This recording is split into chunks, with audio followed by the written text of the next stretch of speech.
예레미야 28장 1절부터 17절 한 절씩 교독하겠습니다.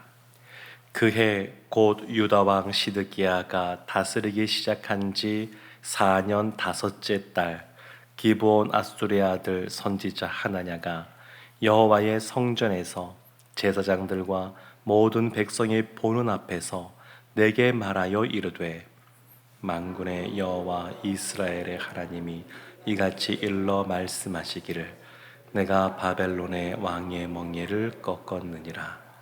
내가 바벨론의 왕 느부갓네살이 이곳에서 빼앗아 바벨론으로 옮겨간 여호와의 성전 모든 기구를 2년 안에 다시 이곳으로 되돌려 오리라. 내가 또 유다의 왕 여호야김의 아들 여고니아와 바벨론으로 간 유다 모든 포로를 다시 이곳으로 돌아오게 하리니 이는 내가 바벨론의 왕의 멍에를 꺾을 것임이라. 여호와의 말씀이니라 하시니라. 선지자 예레미야가 여호와의 성전에 서 있는 제사장들과 모든 백성들이 보는 앞에서 선지자 하나냐에게 말하니라. 선지자 예레미야가 말하니라. 아멘. 여호와는 이같이 하옵소서. 여호와께서 내가 예언한 말대로 이루사 여호와의 성전 기구와 모든 포로를 바벨론에서 이곳으로 되돌려 오시기를 원하노라. 그러나 너는 내가 내 귀와 모든 백성의 귀에 이르는 이 말을 잘 들으라. 나와 너 이전의 선지자들이 예로부터 많은 땅들과 큰 나라들에 대하여 전쟁과 재앙과 전염병을 예언하였느니라. 평화를 예언하는 선지자는 그 예언자의 말이 응한 후에야 그가 진실로 여호와께서 보내신 선지자로 인정받게 되리라. 선지자 하나냐가 선지자 예레미야의 목에서 멍에를 빼앗아 꺾고 모든 백성 앞에서 하나냐가 말하여 이르되 여호와께서 이와 같이 말씀하시니라. 내가 2년 안에 모든 민족의 목에서 바벨론의 왕 느부갓네살의 멍에를 이와 같이 꺾어 버리리라 하셨느니라 하매 선지자 예레미야가 자기의 길을 가니라. 선지자 하나냐가 선지자 예레미야의 목에서 멍에를 꺾어 버린 후에 여호와의 말씀이 예레미야에게 임하니라. 이르시기를 너는 가서 하나냐에게 말하여 이르기를 여호와의 말씀에 내가 나무 멍에들을 꺾었으나 그 대신 쇠 멍에들을 만들었느니라. 만군의 여호와 이스라엘의 하나님께서 이와 같이 말씀하시니라. 내가 쇠 멍에로 이 모든 나라의 목에 메워 바벨론의 왕 느부갓네살을 섬기게 하였으니 그들이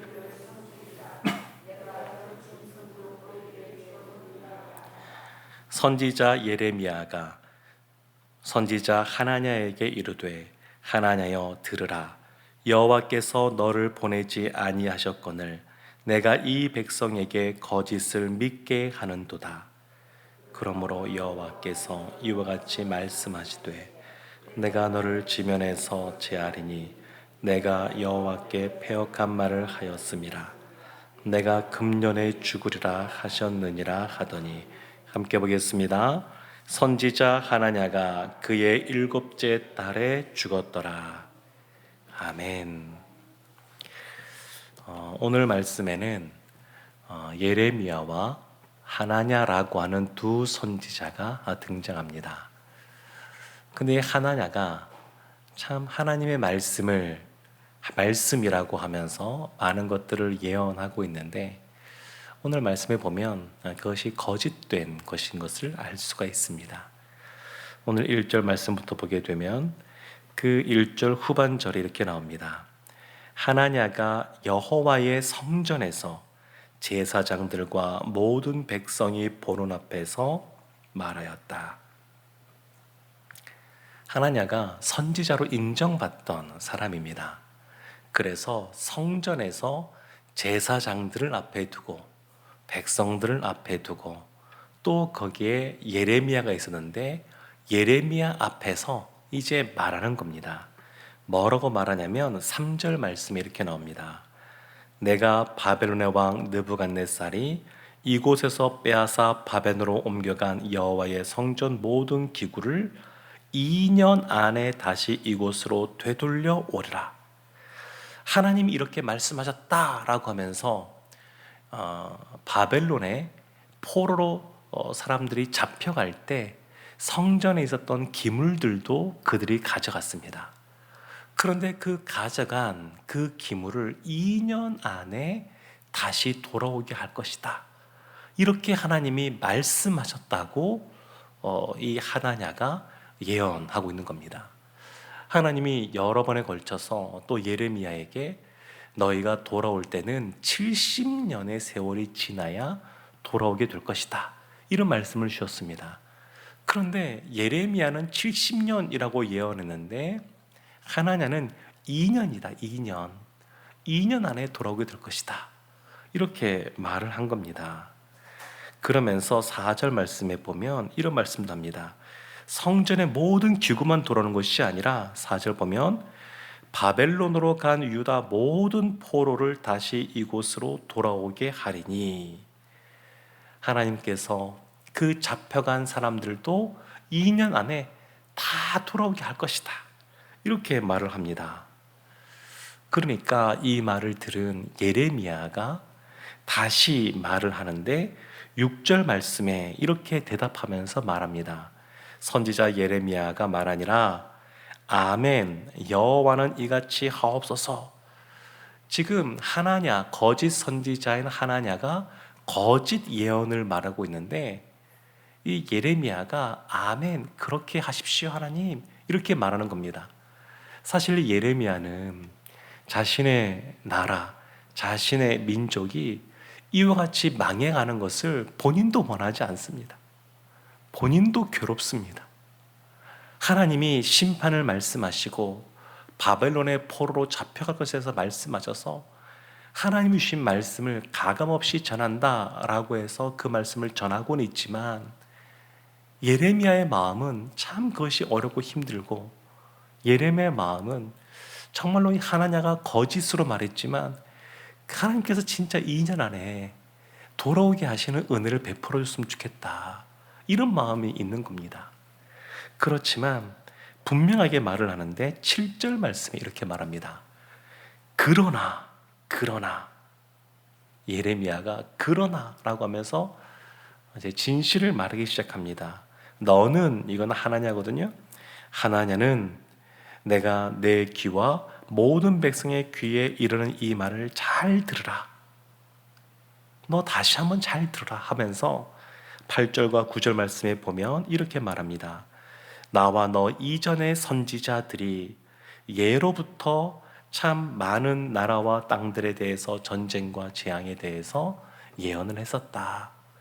그러니까 지금 이 당시에 예레미야뿐만 아니라 하나냐도 사람들에게 선지자로 인정받았습니다. 선지자는 늘 하나님의 말씀을 듣고 그 말씀을 예언하는 사람들인데, 근데 기억을 잘 더듬어 보면 엘리야 시대 때 또 엘리사 시대 때 선지 학교가 있었습니다. 오늘날과 빗대본다 그러면 신학교라고 할 수 있겠죠. 또 신학대학원이라고 할 수 있는데 이와 같은 선지 학교가 있었습니다. 그러니까 우리가 생각할 때 선지자는 하나님의 말씀이 주어져야 선지자로서 활동할 수 있다라고 생각하는데, 이와 같이 선지 학교를 통해서도 그 선지자가 나오기도 했었습니다.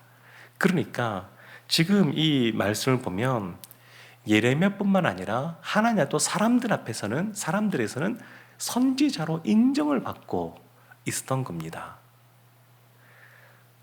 그런데 예레미야가 하는 말이, 너가 어떻게 예언한다 할지라도 우리 이전에 많은 선지자들이 이와 같이 예언했지만 그 선지자들이 참된 선지자인지 거짓 선지자인지, 그 예언한 것이 참인지 거짓인지 알 수 있는 것이 있는데 9절 말씀에 이렇게 나옵니다. 평화를 예언하는 선지자는 그 예언자의 말이 응한 후에야 그가 진실로 여호와께서 보내신 선지자로 인정받게 되리라. 그 예언한 것이 응해져야, 이루어져야, 그래야 그 선지자가 참된 선지자였구나, 이런 것을 알 수 있다는 겁니다. 이 말을 듣고 거짓 선지자인 하나냐가 아마 그 마음에 분노가 치솟던 것 같습니다. 그러면 10절 말씀에 보면 예레미야의 목에 하나님께서 말씀하셔서 멍에를 메고 있었었는데 그 멍에를 빼앗아서 사람들을 본 앞에서 꺾습니다. 그러니까 하나님이 예레미야에게 목에 멍에를 걸게 한 것은, 이것은 그 상징적인 행동을 통해서 하나님의 이 예언의 말씀이 시각적으로 보이게 하는 그러한 의미가 있거든요. 하나냐가 그 예레미야의 목에 있었던 그 멍에, 나무로 만든 멍에를 딱 뺏어서 그것을 꺾어버리면서 하나님께서 이와 같이 바벨론의 느부갓네살 왕의 멍에 이것도 꺾어버리실 것이다, 2년 안에. 이것도 행동으로 보여주는 겁니다. 너가 메고 있지만 사실은 하나님은 그렇지가 않으셔 라고 하면서 꺾어버린 겁니다. 그랬더니 11절 끝에 이런 부분이 있습니다. 선지자 예레미야가 자기의 길을 가니라. 더 이상 예레미야가 말하지 않고 돌아서서 갑니다. 이제 상상 한번 해보십시오.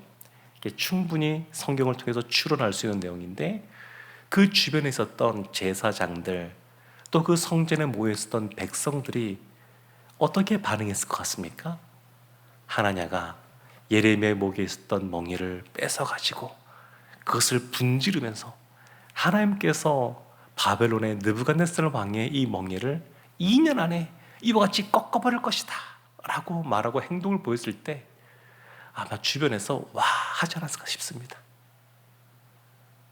그러니까 이 하나님의 말씀을 대언하고 있는 이 예레미야가 그냥 어찌 보면 쓸쓸하게 외롭게 보일 정도로 그냥 홀로 이렇게 돌아오는, 그것에 대해서 뭐라고 말하지 않고 돌아오는 그러한 모습을 보여줍니다. 그러니까 이 세상에서도 우리가 주님의 자녀로서 하나님 말씀대로 살아간다고 할 때 이럴 때들이 있습니다. 세상 사람들은 세상적인 방법에 대해서 환호하고 그것이 맞다라고 말하고 응원하는데, 그냥 주님의 말씀, 이것이 진리의 말씀임에도 불구하고 때로는 그냥 별로 항변할 말이 없어서 그냥 돌아서서 나오는 그런 모습이 있을 수도 있습니다. 이때 하나님의 말씀이 예레미야에게 다시 임합니다. 12절 말씀부터 쭉 말씀을 보면 하나님이 이제 예레미야에게 말씀하시는데, 특별히 15절 말씀 보면 이렇게 나옵니다. 선지자 예레미야가 선지자 하나냐에게 이르되, 하나냐여 들으라. 여호와께서 너를 보내지 아니하셨거늘 내가 이 백성에게 거짓을 믿게 하는도다. 하나님께서 너를 보내지 않으셨다, 이것을 분명하게 말합니다. 하나님이 이렇게 말씀하셨으니까. 이 하나냐가 그 목에 있었던 그 나무 멍에를 꺾었지만 하나님이 얼마나 참 무서운 말씀을 하시냐면 13절에 이 말씀이 나옵니다. 나무 멍에를 꺾었으나 대신 쇠 멍에들을 만들었느니라. 하나냐가 나무 멍에를 꺾어버렸지만 그것 때문에 이스라엘 그 유대인들에게 하나님께서 더 무거운 쇠 멍에를 지어줄 것이다, 이렇게 말씀하신 겁니다. 그러니까 이 선지자라고 하는 사람, 또 영적인 지도자라고 하는 사람들이 얼마나 그 행동에 있어서 조심해야 되는지를, 주의해야 되는지를, 이것이 하나님의 뜻에 맞는 것인지 하나님의 말씀이신지 살펴야 되는지를 알 수 있습니다. 이와 같이 거짓된 행동들을 하고 사람들의 거기에 찬동하면서 오히려 하나님께서 나무 멍에를 원래 씌우려고 했는데, 그래서 70년 있게 하려고 했는데 이제 쇠 멍에를 그가 만들었다는 겁니다. 그 쇠 멍에를 메고 느부갓네살을 섬기게 하나님께서 그렇게 하시겠다고 말씀하신 겁니다. 참 이것이 무서운 말씀입니다. 그러니까 특별히 누군가에게 하나님의 말씀을 가르친다라고 할 때는 이와 같은 부담감들이 있습니다. 16절 말씀에 보면 이렇게 말하죠. 여호와께서 이렇게 말씀하시되 내가 너를 지면에서 제하리니 내가 여호와께 패역한 말을 하였음이라. 내가 금년에 죽으리라 하셨느니라. 그리고 실제로 하나냐가 죽게 됩니다. 이 예언을 했을 때가 그해 다섯째 달에 예언했으니까, 이런 이야기가 있었으니까 하나냐가 죽은 때는 그해 일곱째 달입니다. 2달 지나서 죽게 됩니다. 그럼 이런 생각을 할 수 있죠. 하나냐가 어떻게 이렇게 사람이 강심장이어서 하나님의 말씀이 주어지지 않았음에도 불구하고 이와 같이 담대하게 이와 같이 하나님의 말씀이라고 사람들 앞에서 뻔뻔하게 거짓말할 수 있었을까? 아마 이것이 처음이 아니었을 겁니다. 그 이전부터 그랬을 겁니다. 그 이전에 처음엔 하나님의 말씀이 없음에도 불구하고 하나님의 말씀입니다, 그리고 그것을 예언했을 때 처음에는 두렵고 떨리는 마음이 있었을 겁니다. 그런데 시간이 지나가도 별다른 반응이 없는 것 같고, 사람들은 좋아해주고 자신은 선지자로서 더 인정받고, 사람들의 귀에 그 달콤한 말을 하면서 사람들은 환호하고, 그러니까 감히 성전에서 사람들 보는 앞에서 이것이 하나님께서 나에게 이렇게 말씀하셨다라고 말하고 이와 같이 거짓 예언을 했던 겁니다. 저는 이 말씀을 이렇게 보면서 제가 늘 강단에 서니까 두렵고 떨리는 마음이 더 많이 생겼습니다. 하나님의 말씀을 바로 알고, 오늘날에는 이 선자들처럼 하나님이 직통 계시를 통해서 말씀하지는 않으시지만 하나님의 말씀이 기록된 이 성경 말씀을 통해서 저희들에게 알려주시는데, 이 말씀을 제대로 알고 그것을 바르게 또한 잘 전해야 되는데, 이런 마음에 부담감이 있습니다. 하나냐가 잘못된 것 때문에 그 나라의 사람들에게 더 큰 무거운 멍에를 짊어지게 했는데 저는 어떻게 있어야 되나, 이런 생각들 하게 되었습니다. 그래서 성도님들이 저를 위해서 늘 기도해 주시는데, 사실은 그 덕분에 지난 5년 동안도 이 자리에서 목회하고 있지 않나, 그런 생각들을 합니다. 근데 지금도 그렇게 하셨지만 이후에도 제가 늘 하나님의 말씀을 바로 알고 또 바르게 전하고 또 바른 목회를 할 수 있도록 늘 기도해 주시기를 바랍니다. 참 이 부담스러운 이 무게감이 있는 그런 말씀입니다. 우리 성도님들도 그렇습니다. 하나냐가 이와 같이 거짓 예언을 할 때에 이것을 잘 분별할 수 있어야 됩니다. 이것이 참 하나님의 말씀인지 거짓된 말씀인지, 그냥 듣기에 달콤하고 좋은 말만 그것이 좋은 것이, 진짜 좋은 것이 아닙니다. 하나님의 말씀이 온전히 선포되어질 때 그 말씀을 온전히 아멘으로 받아들일 수 있는 그러한 마음밭이 되어야 하나님께서 혹 우리가 범죄한 것이 있어도 회개하고 돌이키는 우리에게 은혜를 베풀어 주시고 용서해 주시고 다시 일으켜 세워 주십니다. 늘 하나님의 말씀을 두렵고 떨리는 마음, 경외하는 마음으로 받아들이고 또 그 말씀에 순종하며 나아가는 우리 모두가 되기를 주님의 이름으로 축원합니다.